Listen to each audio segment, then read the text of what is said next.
Telecommunication is now a basic necessity. Couple charged with Eric's murder, drugs and theft, and Brunei's borders remain closed. Those are the headlines for tonight. You're now watching TVS Nightline with me, Muhammad Yusuf.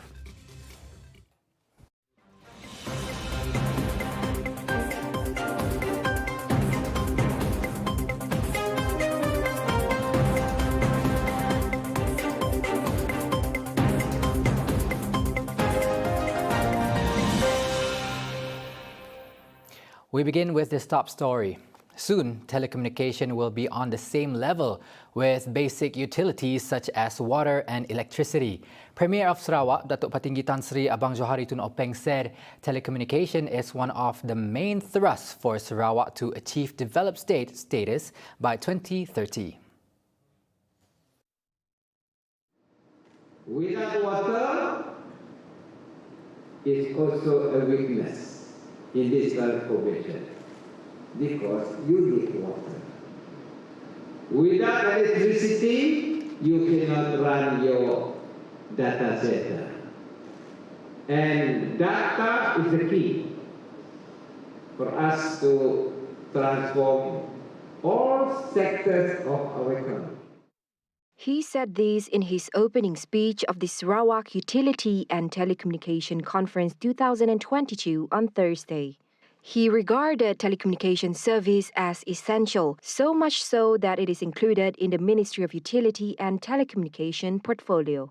The formation of these two ministries are in line with our objective, one, to provide the basic infrastructure that is needed to transform our economy towards digitalization. At the same time, State Minister of Utility and Telecommunication Dato' Julaihi Nurawi said the telecommunication and utility network in Sarawak is expanding in tandem with the state government's aspiration. For telecommunication, the 4G coverage in the populated area was about 38.6% in 2016. It was 82.86% in 2031. And this year, our target is to reach 93.6%. He said although the ministry is facing various challenges, but he is confident that his ministry will achieve 100% utility coverage in rural areas by 2025. The Borneo Cultural Festival BCF, one of Cebu's major tourism events, will make its comeback this July, spanning 5 days from July 19th to July 23rd instead of its regular 10-day schedule. The festival will feature a stage of multi-ethnic performances from the Iban, Malay, Melanau and Chinese communities. We will have various changes to BCF this year, and we expect everyone from various places will converge, come to Cebu to celebrate the beauty of ethnic diversity from various staple pavilions, namely Dayak, Malayu, Melanau and Chinese pavilion. As time goes on, Council will announce various showcases that everyone can anticipate. Additionally, Bujang added the festival will only be held at one venue, at the Cebu Square Phase 1, to ensure that it adheres to the current standard operating procedures. To those who are going to attend the Borneo Cultural Festival, so we advise that please kindly attend and comply with the latest SOP and the common self-control during COVID-19 endemic, which is to ensure social distancing between each other. Only by complying we can ensure that we are able to continue to have more programs in the future. At the same time, organizers of the event are planning to invite dance troupes from China, Indonesia and Sabah to perform at the festival. Datuk Patinggi Tan Sri Abang Johari Tun Openg, the Premier of Sarawak, is scheduled to officiate the closing ceremony of the event on July 23rd. Right, micro business owners and traders in Muka are thrilled with the country's transition to the endemic phase this coming April 1st, with hopes that the relaxation in certain standard operating procedures may shine some light on their businesses, which was halted for 2 years. The transition announced by the Prime Minister is well received by everyone in hopes that the change will boost not only the state but also the country's economic activity, as it has been bruising time for the industry as the pandemic brought business to a slowdown. Fadzila Zafarin, who is the secretary of Muka Traders and Small Traders Association, hopes that the transition would be fruitful for traders.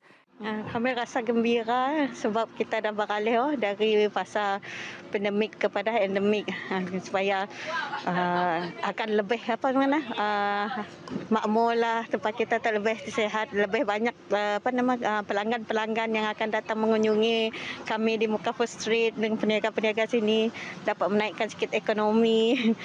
Siklah awam dah terkekang lagi kedak sebelum pandemik, masa time pandemik dulu.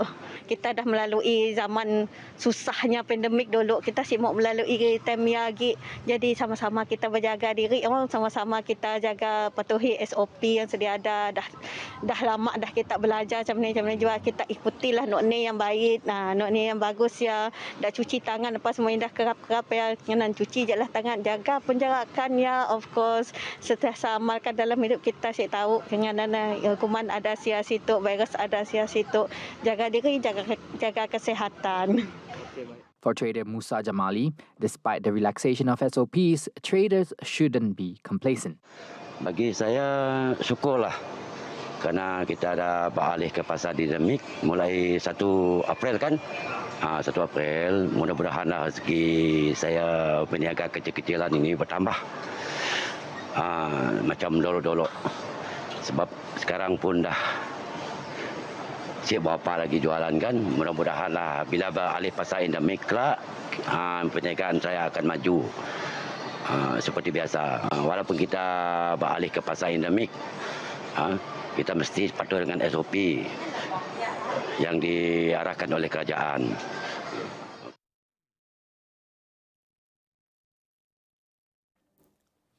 Right, MySejahtera check-ins may soon be a thing of the past if the COVID-19 transmission trend in the country remains stabilized.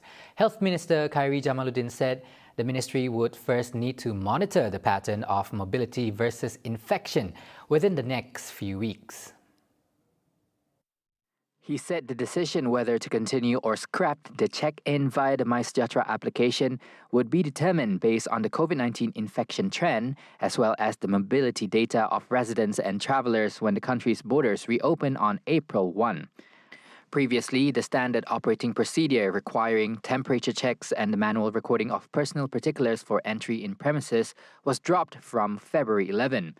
On the issue of the MySejahtera application ownership worth 338.6 million ringgit, Khairi said the Ministry of Health MOH expects to finalize negotiations with a company that operates the application software platform in about a month's time.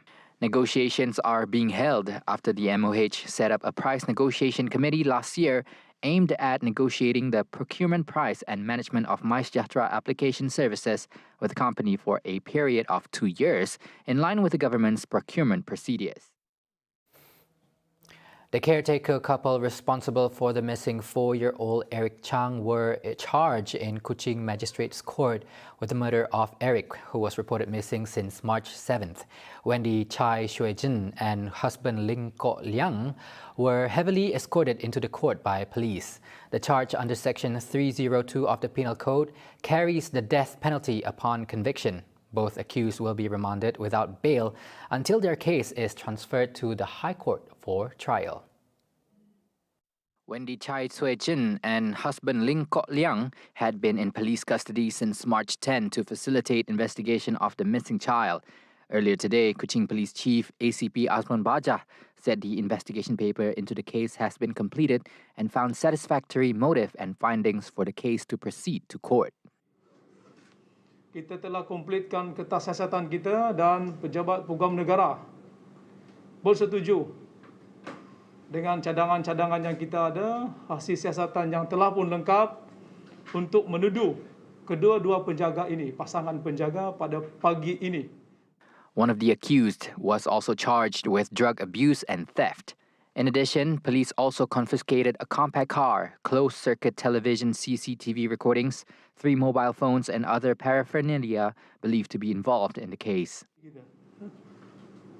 Pada saya, ini satu kes yang sangat tragik.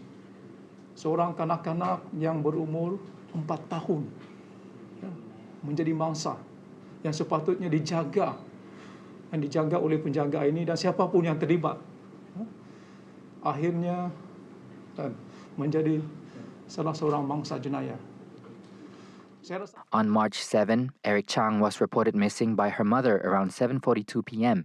at the Bintawa police station after he went missing since 9 a.m. on the same day. He was last seen at his caretaker's house in Bintawa. Initially, the police opened an investigation paper under Section 31(1) of the Child Act 2001. The case then took a dark turn on March 13 when the case was reclassified under Section 302 of the Penal Code for murder, prompting the police to conduct a multi-agency search and rescue operation at Muara Tebas to find the missing child. However, the body of Eric Chang has yet to be found. The Department of Veterinary Sarawak, or DVS, will be holding a program for pet owners to get their pets vaccinated, licensed and microchipped for free in 2 locations. Members of the public are welcome to bring their pets to DVS's headquarters in Semanggok and the Surian Multipurpose Hall from 9 a.m. to 3 p.m. this Saturday. Minister of Agriculture, Modernisation and Regional Development, Datuk Seri Dr. Stephen Rundi Utom, through his statement said all canine in Sarawak must be vaccinated. He reminded the dog owners or individuals who fail to adhere to the anti-rabies vaccination order without any reasonable reason will be fined not more than 2,500 ringgit under Section 40 of the Veterinary Public Health Ordinance 1999. At the same time, he also disclosed the number of vaccinated dogs across the region since Sarawak rabies was declared as a pandemic in 2017, now stands at 208,886 dogs. From the total, only 20% or 41,868 dogs have received the booster dosage. The free rabies vaccination drive is an ongoing effort by the Sarawak government, and those who have not vaccinated their dogs are welcome to the nearest veterinary clinic. The ceramics business has been around for decades in Kuching. However, the industry dealt a severe blow to ceramic goods manufacturing, which has been showing a remarkable prospect in the recent years. Weak demands in domestic market during the pandemic witnessed the closure of various ceramic studios. Ceramicist Tuson Chong revealed that large numbers of these surviving ceramics have lost their artisanal touch due to being heavily manufactured, utilizing molds and hydraulic presses in which the quality are not at the desired level. Pottery has been Tuson's passion since he was a student in Singapore some 17 years ago. He was trained in landscape architecture and had worked in the field for more than 10 years in capital city, and returned to Kuching in 2014 to start a business with a childhood friend. However, the business did not last. With that in mind, he is working towards reviving pottery in Sarawak through awareness and showing the public the satisfaction and therapeutic nature of the art, albeit the labor-intensive process. If you're talking about artists who make things on like bowls and plates, not many, maybe 1 or 2 others.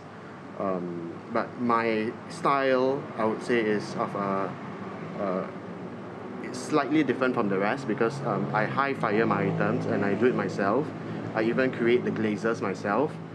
As an artist, Tuson draws inspiration from everyday items such as nature, antiquities, and other artists' work. Antiquities of interest are Chinese export stoneware, storage jars, and ceramics. This is I use it for my ramen bowl. It's kind of big, but yeah. And like this one, this was the feature for the Dine on Clay poster, which was filled with ice cream. These are flower vases. This is a cup which I use almost every day for my coffee. Of course, you have things like a teapot. You know, it pours well, it's functional, and it's beautiful. Understanding the usage of ceramics in other culture has also inspired him to be innovative. We have done for our naked exhibition was actually to draw. We drew an inspiration from the Indian chai cups. So they were actually the first disposable cups, which were environmentally friendly because they are actually low fire. And after using, for one use, we throw it away.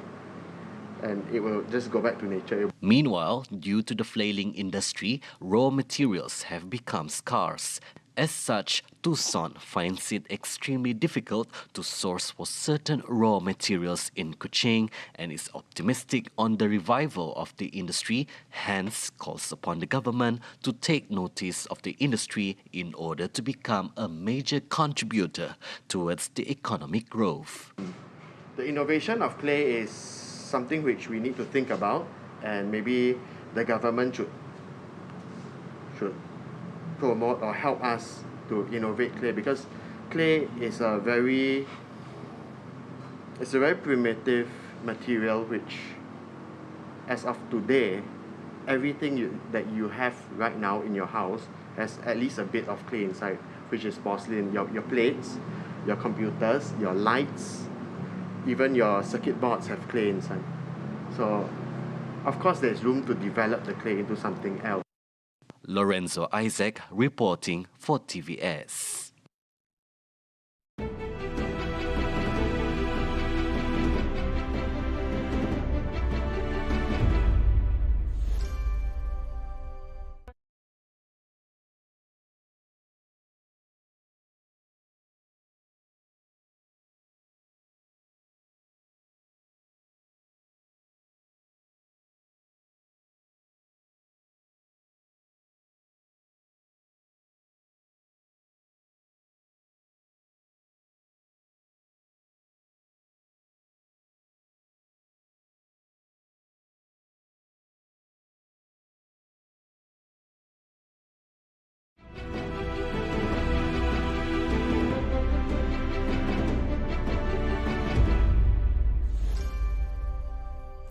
Welcome back to the Nightline. Now, a total of 11,500 boxes of sumbangse, or contribution, will be distributed to 10 agencies which has been identified by the Sarawak government through the Ministry of Welfare, Community Wellbeing, Women, Family and Childhood Development. Its Minister, Datuk Sri Fatimah Abdullah, said as compared to last year, there were an additional of 1,450 boxes to be given away this year. Tahun ini, kerajaan melalui Jabatan Wanita dan Keluarga telah mengenal pasti 10 agensi penerima terdiri daripada pasukan keselamatan dan agensi penguatkuasaan yang akan bertugas pada hari Lebaran nanti. Agensi tersebut, Angkatan Tentera Malaysia untuk penerima asal kita, ya. Polis Diraja Malaysia. Yang nama seterusnya adalah nama senarai tambahan. Agensi Penguatkuasaan Maritim Malaysia, Jabatan Bomba dan Penyelamat Malaysia, Jabatan Penjara Malaysia, Jabatan Immigration Malaysia, Jabatan Custom Diraja Malaysia, Jabatan Pengangkutan Jalan, Angkatan Pertahanan Awam Malaysia, dan yang ke-10, Jabatan Sukarelawan Malaysia. The symbolic handover ceremony to the receiving agencies is expected to be officiated by the Premier of Sarawak, Dato' Patinggi Tan Sri Abang Johari Tunopeng, on April 8, 2022. Earlier on March 25, 2022, the delivery, receiving and quality inspection were done before the products were delivered to Wisma Wanita in Petrajaya. This was followed by the packaging process, which started on March 30th until April 1st, 2022. Penghantaran, penerimaan dan pemeriksaan kualiti produk pembekalan ke Wisma Wanita bermula pada 25 Mac sehingga 29. Pembungkusan bermula sebenarnya kemarin dan insyaAllah akan siap pada 1 April. Majlis simbolik penyerahan kepada agensi penerima akan disempurnakan oleh Yang Amat Berhormat Premier kita pada 8 April jam 10.30 pagi dan ini akan diikuti oleh majlis ziarah penyerahan ke agensi-agensi penerima oleh kami di Kementerian. The Raya Contribution Packaging Ceremony 2022 SR22 was held to show that the government cares for all members and enforcement officers who will be on duty during Hari Raya Aidilfitri. For records, the Sumbang Seh program has been implemented by the government since it was first introduced in 1990. Right, the government of Brunei has announced that the country's borders will remain shut until 15th of April. The matter was confirmed by Sarawak Minister of Transportation, Datuk Sri Lee Kim Shin. Lee was informed by the Brunei Embassy that the government has yet to issue any orders on the reopening of their borders. However, he assured that the Malaysian government's decision to open the border beginning April 1st stands, in which tourists from the neighboring country are welcome to travel into the country, provided that they comply with all the guidelines set by the Sarawak Disaster Management Committee (SDMC). Previously, through an official statement made on March 26, Brunei, through their COVID-19 Management Committee, has decided to extend the early endemic phase under the framework of the Brunei Darussalam COVID-19 Rehabilitation Plan until April 15th. Tourism is facing its worst crisis, with demands from tourists are changing with increased need for safety and security assurances against COVID-19 and easy access to information. Harnessing the role of technology should be a key strategy for the region as it recovers from the pandemic with the reopening of borders on April 1st. The recent climate has also allowed debate on the need of change in the industry for Sarawak's tourism to remain competitive and relevant. As we dwell further on this topic, we have the President of Sarawak Tourism Federation, Audrey Wan Ulok. Yes, of course, I do agree. There are things that we must change and we have to keep up to date with the trends. For example, insofar as digital marketing is concerned, so that we can actually have a more relevant presence globally. So this being more proactive digitally, more digital savvy, I think these are trends that we have to keep up with and update ourselves with. I think one of the things that we are sometimes lacking is, of course, our upgrading and our maintenance. We've got good attractions, but after a while, they're nicely launched, but after a while, the maintenance slackens a bit. So I think that is really important when we open up again, that we ensure that the maintenance and the in tip-top condition. For the international promotional purposes, Audrey disclosed that videos depicting the attractions in Sarawak are currently being distributed on various social media platforms, with ongoing collaborations with various organizations to create a bigger impression to the global market on Sarawak. We're collaborating with MAS. It's called Siasitok Plus. So this will actually appeal to non-Sarawakians. So it can be West Malaysians, it can be international tourists, Singaporeans, and even expatriates who are living in West Malaysia. So yeah, so those are the efforts that we are trying to do to get people interested to come here and to show people that we are ready and that they can come here without any worry that, in fact, we have been very careful. And of course, good reviews on social media plays a very important part as well.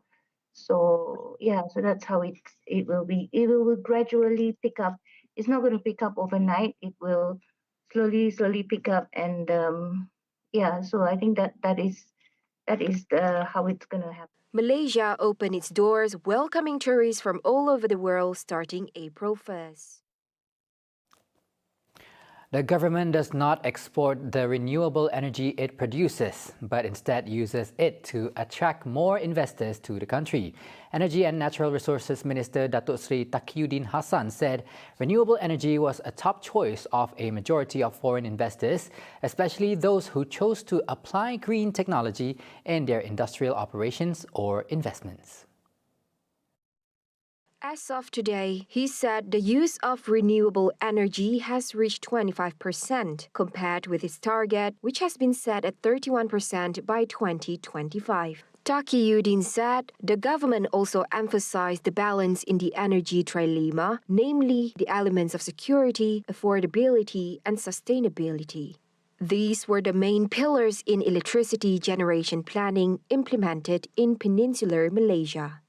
In the meantime, he said electricity generation from cleaner sources would be implemented through the operation of several cycle gas turbine power stations, such as EMPP, as well as several renewable energy projects throughout the peninsula, which would be developed in stages. Previously, Taqiyuddin said EMPP was one of the main projects listed in the Peninsular Malaysia Generation Development Plan 2020, aimed at meeting the country's need for safe, clean, and secure energy. On to some global news. Days after her remarks on hijab made headlines, Miss Universe 2021 Harnas Sandhu on Wednesday said, as a youth of the country, she simply shared her perspective when asked to comment on the issue. The 24-year-old who won the coveted pageant earlier this year said the matter in question was something she felt she needed to address because she believes in letting one live the way they choose to. A clip of the model actor went viral on social media last week, in which a reporter can be seen asking Sandhu about her views on hijab. The video was part of an event held in Mumbai on March 17 in the honor of the Miss Universe 2021's homecoming. In her response, she had appealed to society to stop targeting girls, including on the issue of hijab. And in the end of the day, if that girl is dominated by the patriarchy system, or if that girl is wearing hijab, that's her choice. Even if she's getting dominated, she needs to come and speak. Until she doesn't support herself, how can I support her? And if that's her choice, then that's her choice. Let her live the way she wants to live. Sandhu also spoke about being body shamed on social media as she revealed that she has celiac disease, an immune reaction to eating gluten, a protein found in wheat, barley, and rye. Talking about her journey to winning the Miss Universe 2021 pageant, she said it was difficult for her to put the experience of winning the coveted crown after 21 years for the country into words. She also thanked her family for being her constant pillar of support. Wrapping up the Nightline, the official match ball of the Qatar 2022 World Cup has been launched as Qatar is set to host one of the world's most famous sporting events in November this year. Former World Cup winner Kaka and Iker Casillas were on hand for the launch of the 2022 FIFA World Cup match ball at Al Rihla near Doha on Wednesday, March 30.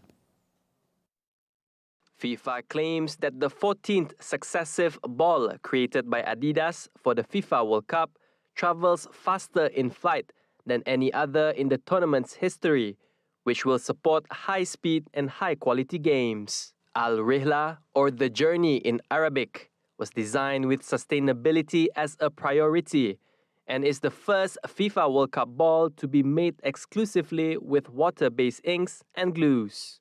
Wednesday's launch marked the start of Al Rihla's journey to 10 cities across the world, including stops in Dubai, Tokyo, Mexico City, and New York. And that's all the time we have for tonight's TVS Nightline. My name is Muhammad Yusuf. Good night and have a good rest.